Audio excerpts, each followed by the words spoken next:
Hello and welcome to the Say It Sister podcast. I'm Lucy and I'm Karen, and we're thrilled to have you here. Our paths crossed years ago on a shared journey of self-discovery, and what we found was an unshakable bond and a mutual desire to help others heal and live their very best lives. For years we've had open, honest and courageous conversations, discussions that challenged us, lifted us and sometimes even brought us to tears. Now we want to share those conversations with you. We believe that by letting you into our world, you might find the courage to use your voice and say what really needs to be said in your own life. Whether you're a woman seeking empowerment, a self-improvement enthusiast, or someone who craves thought-provoking dialogue, join us as we promise to bring you real, unfiltered conversations that encourage self-reflection and growth. So join us as we explore, question and grow together. It's time to say it, sister. Hey, sisters. Welcome back to part 2 of our International Women's Day series.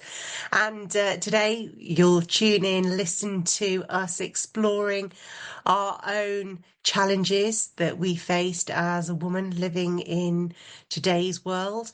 We will also share some of our acts of positivity, some of the things that we can do to be openly more feminist, more woman-minded, basically an ally to ourselves. Hope you enjoy. Let's talk about some of the common misconceptions that in women's rights from our small little island that we live in. 1948, the NHS gave women free access to healthcare. 1964, the Married Women's Property Act allowed women to keep half of any money given to them by their husbands. 1975, the year before I was born, the Sex Discrimination Act made it illegal to discriminate against women in work, education, or training. It wasn't until 1975 that women can open their own bank accounts in their own name.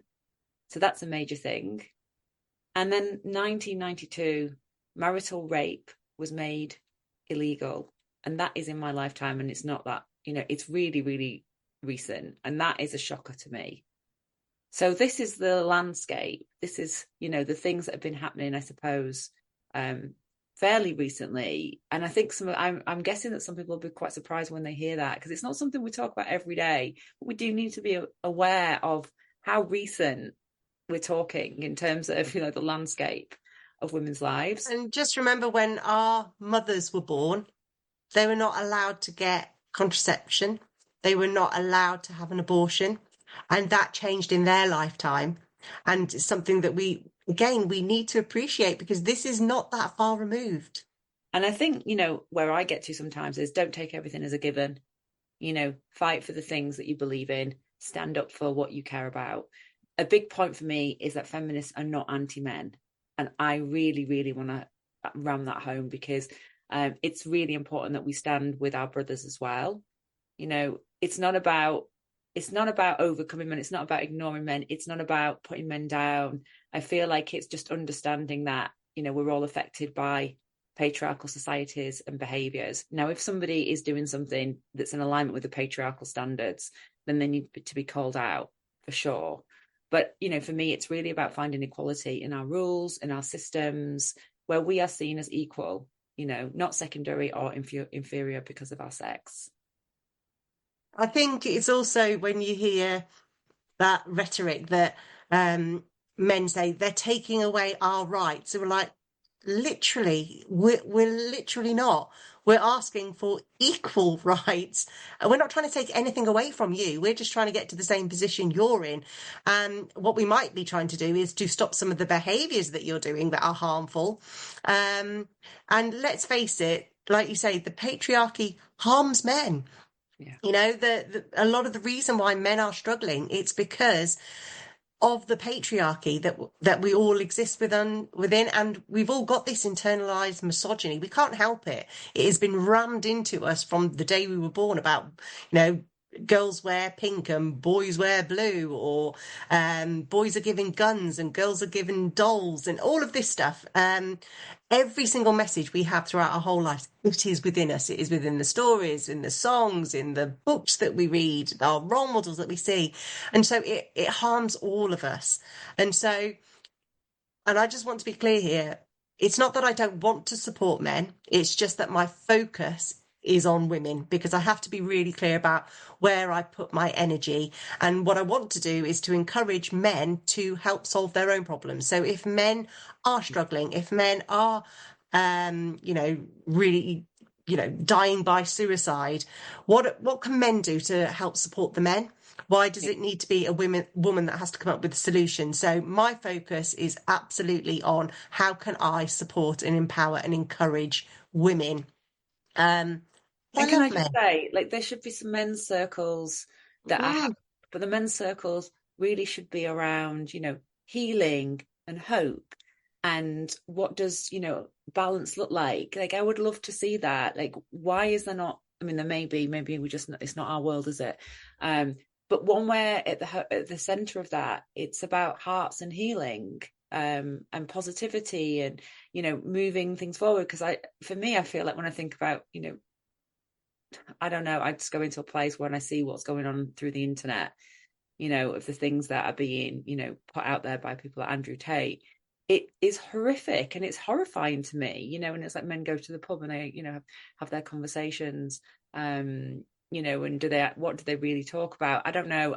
There's just, it makes me nervous, but I would love the idea of a men's circle that is really, Just to say, there is hope, because even in my local town, on a Monday at 7 o'clock, a group of men meet at a specific place and they just go for a walk. It's called Walk and Talk Men's Health or something like that. And it's a movement that is up and down the country. So they're still active, they're still doing something in a purposeful, masculine way. But as they're doing it, they are just connecting. And a lot of my family members are fishers, and it's predominantly a male sport. And when they get together, they open up their sandwich boxes and they nice. just talk. So they do exist. But I think the default in the masculine world is we've got to go to the rugby, we've got to go to the pub or to the football and chant, and that nobody's actually talking. Yeah, I love that. I love that. More fishing. Yes. More Bob Mortimer, please. And I interrupted, so sorry about that. Well, I was just going to move on to something that occurred to me when I was a teenage girl. That being saying that I was a feminist, because I remember saying I'm a feminist, and people around me saying, "Oh, you don't want to be one of those," and it was a real derogatory term. And I was told that all the feminists were man haters. They were wearing dungarees. They were all lesbians, all too butch for their own good. And yeah, so I kept quiet about it, even though I was a feminist and I was reading feminine literature and I was trying to understand everything. I never came out with those words. And it's only probably been in the last maybe 15 years that I've owned that phrase, that I am a feminist. But I also see that it's the same that's now starting to happen again. So it's like 40 years later, as women, the feminist movement starts making good ground, Mm. then everything comes out to attack them again. And being a feminist, especially for young women, it's dangerous, both socially, economically, and physically. So I just wondered, have you faced, well, of course you have, but what are some of those key Yeah. challenges you faced?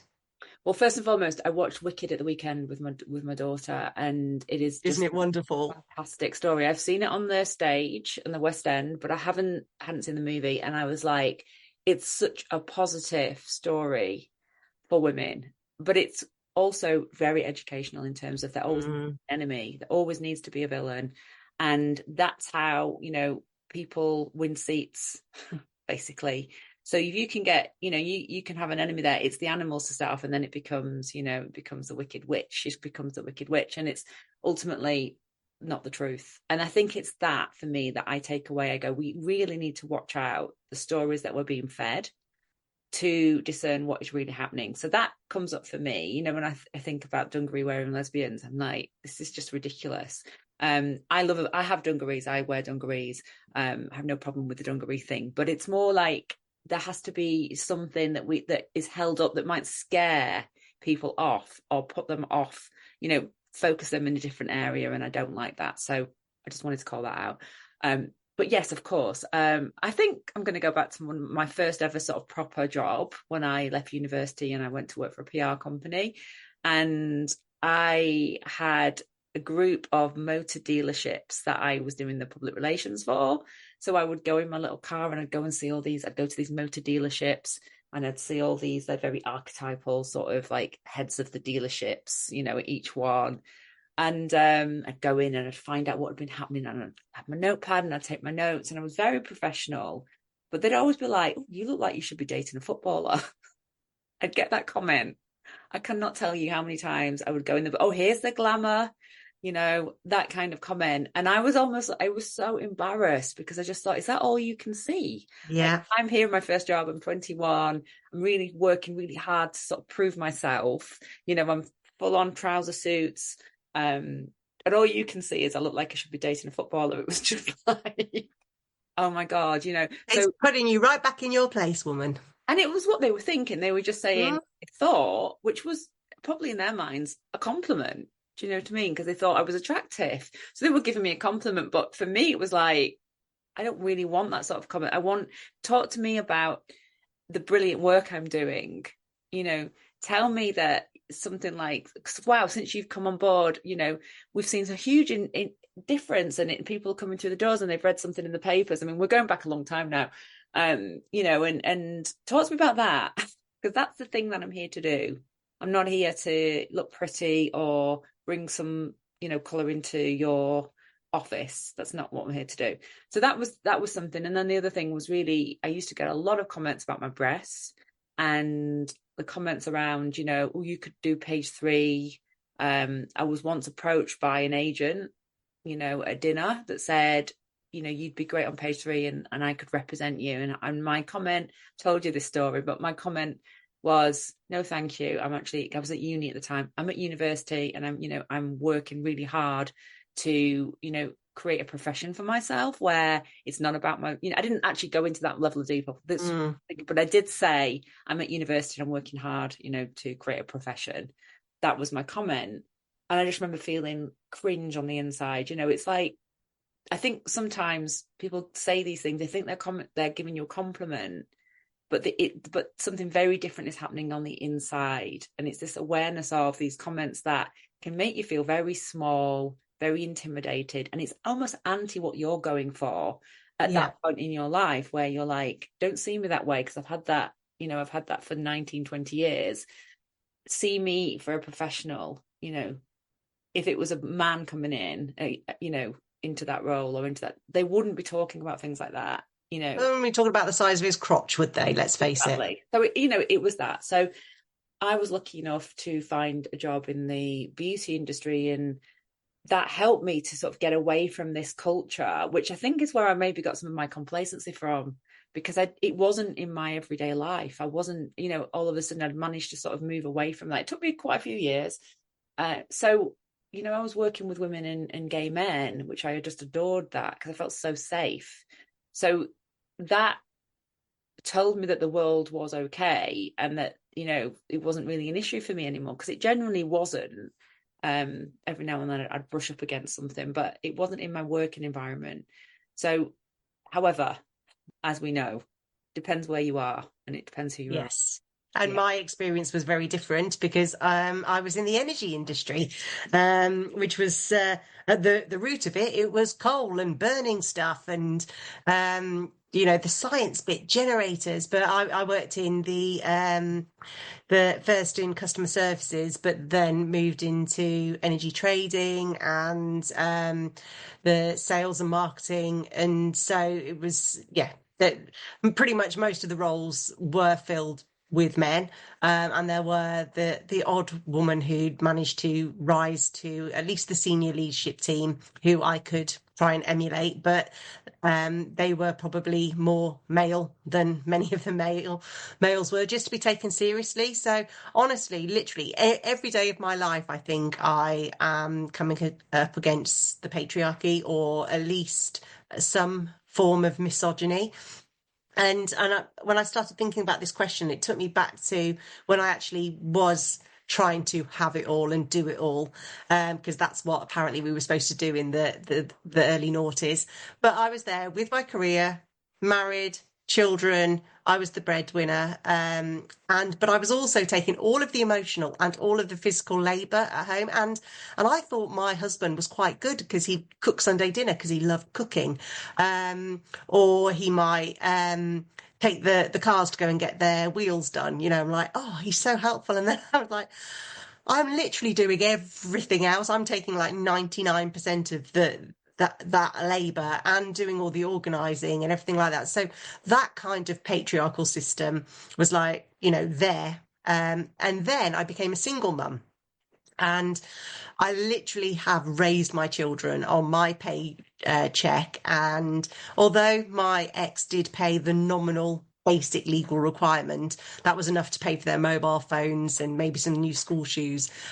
Pretty much, I have done everything. And being that tough, independent woman, it is really hard. There's no balance in my life. There's nobody to support me. So I am being mum and dad in so many ways and carrying that burden.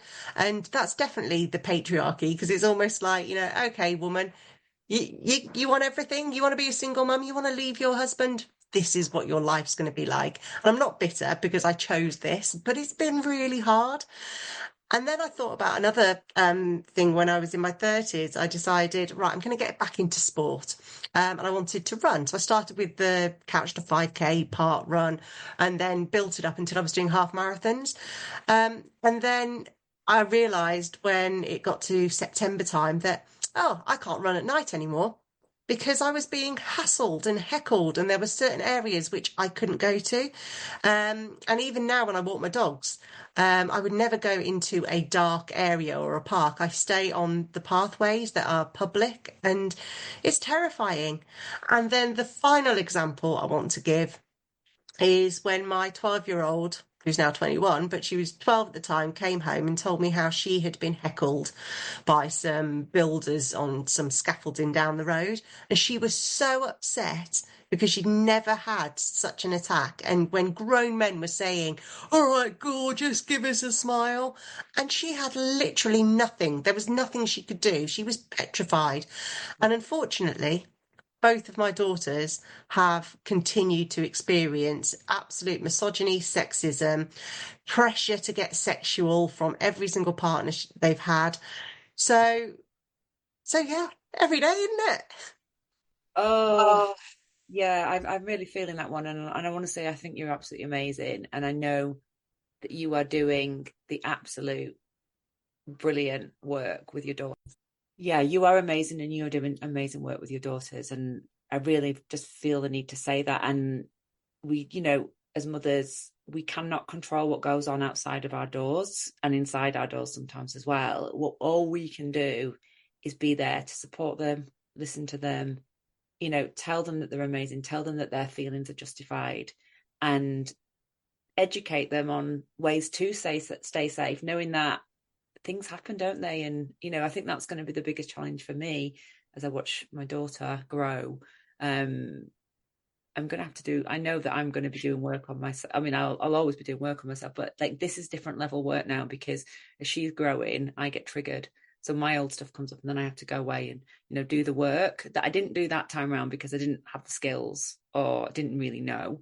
So I'm almost like doing levels of healing and support her at the same time. So it feels a little bit complicated, but I feel like it's also an opportunity for me to go back in and support the young girl inside that was really lost.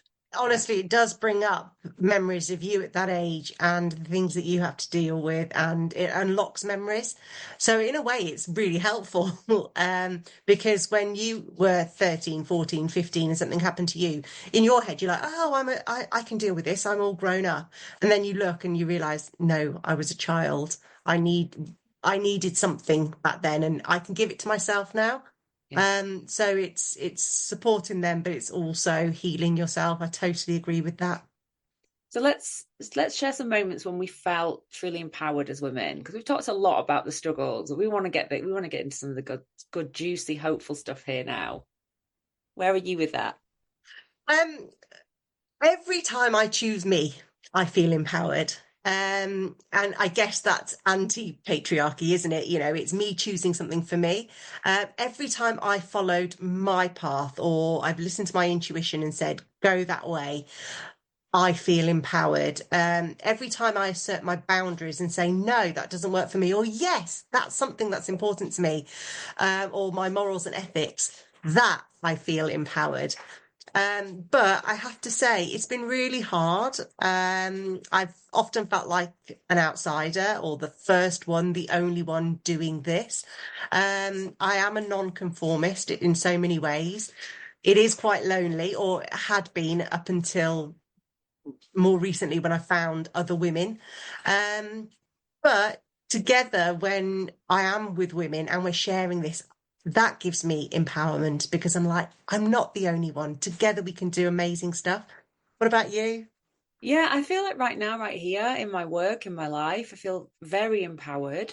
I feel respected and valued. I feel like I've got, my worth is being seen, and there's a lot of purpose in what I do every single day.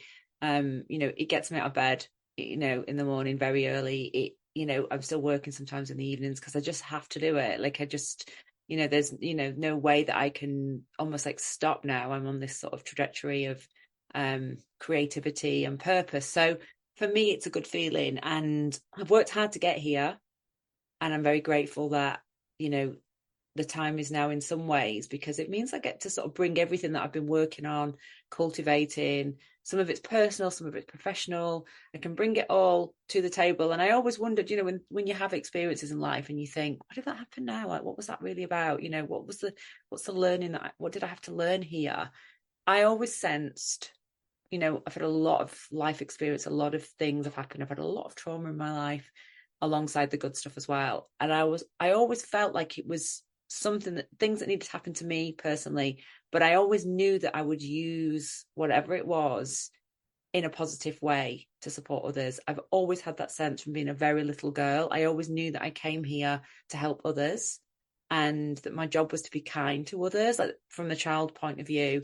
And I'm a big believer in kindness. And so that's always been inside me. And as I've got older and older and older, now I've got to a point where I just think I have actually got a lot to lose. So that's not true. I was going to say I've got nothing to lose. I have got a lot to lose. However, I just can't stay silent and quiet anymore. So, this feels like a liberating point for me because whilst I have a lot to lose still, I'm prepared to take a lot of chances. I think that it's that safety in knowing that the things that you could lose actually aren't going to go anywhere with you being more you.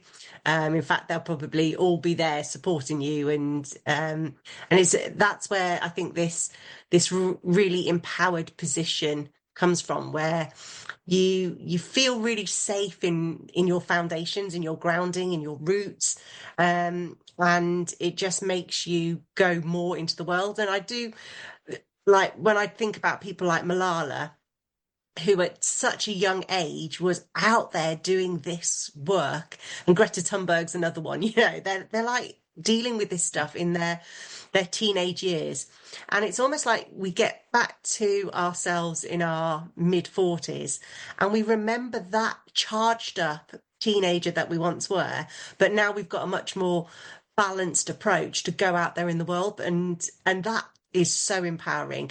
And somewhere along our 20s and 30s, that is the sign where we things happen to us and it keeps on trying to push us back to path we were supposed to be on. And that's definitely the pattern that I've seen in my life, that these awful things have kept me on the right path. And like you got lost a little bit, you got complacent. Here, we're going to give you a nudge. So although it's awful at the time, it does bring you back to that moment of this is what you're supposed to be here for. Yeah. And that takes me into the tips, for what we want to pass along the line, because it's that willingness to step into the eye of the storm. I feel, instead of turn away or push it down or just go, that didn't happen, or I just can't go there. Like, I feel like that's the most dangerous things that we can do. And there are times in life when we do that, but we have to, quite as soon as we can, come back into the eye of the storm and face it. So for me, it's like, do not ignore the things that are happening to you. Do not ignore the good and the bad in a way. Like, be there, be present, go to the limit of your longing, feel all the feelings. be present within itself, face it all, and get clear on what's going on and what is the highest level meaning for you. Like, what did you need, and how is this delivering it for you?